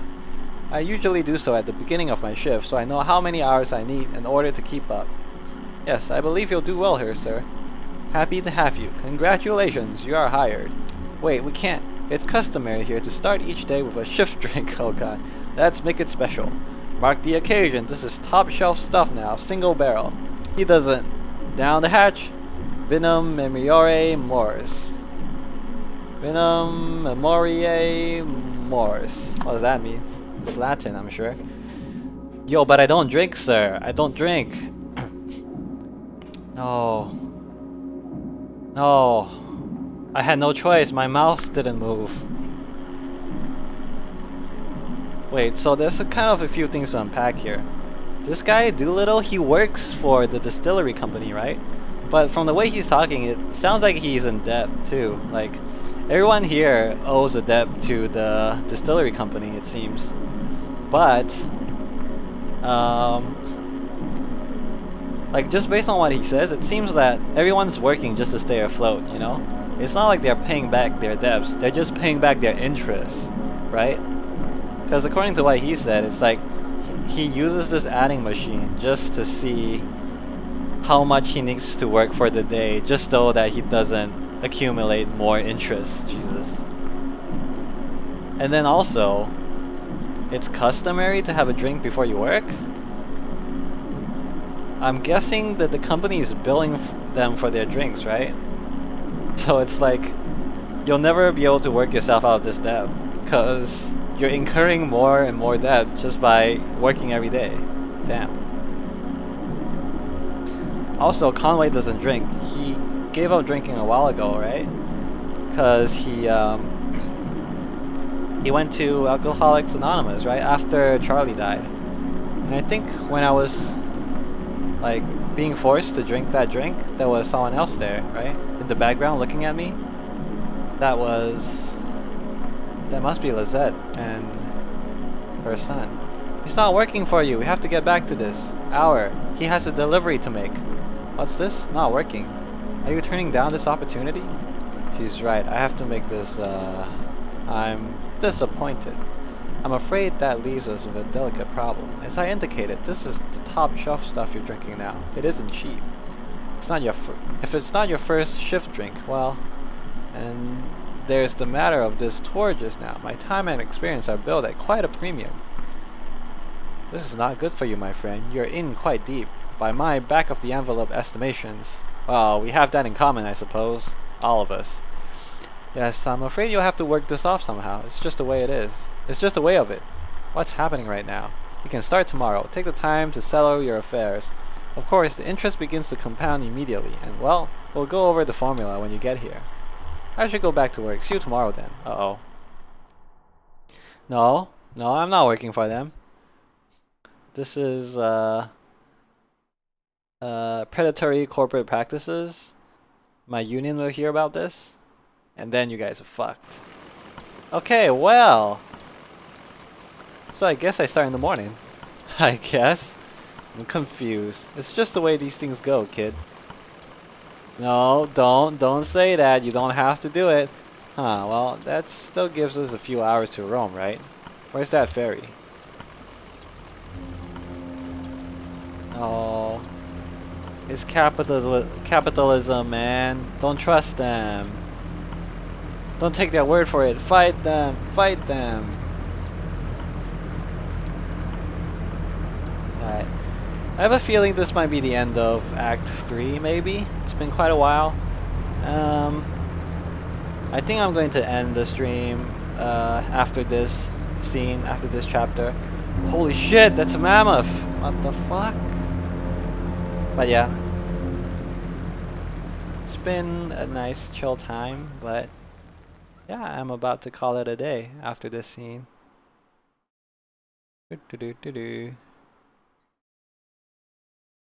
End of Act 3. Haha.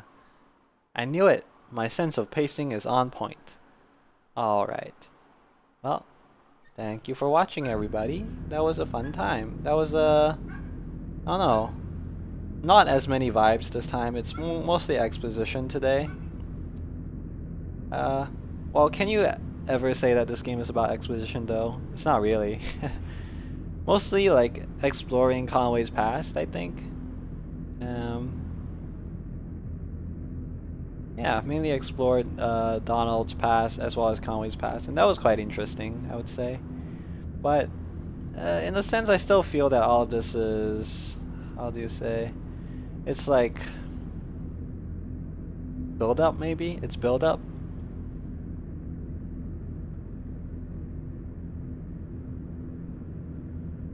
Build up until chapter 4 or 5 when we might actually see where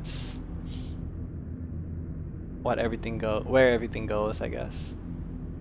Okay, well, time for me to head off.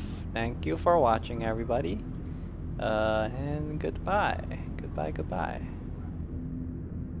How do I do this? Bye-bye.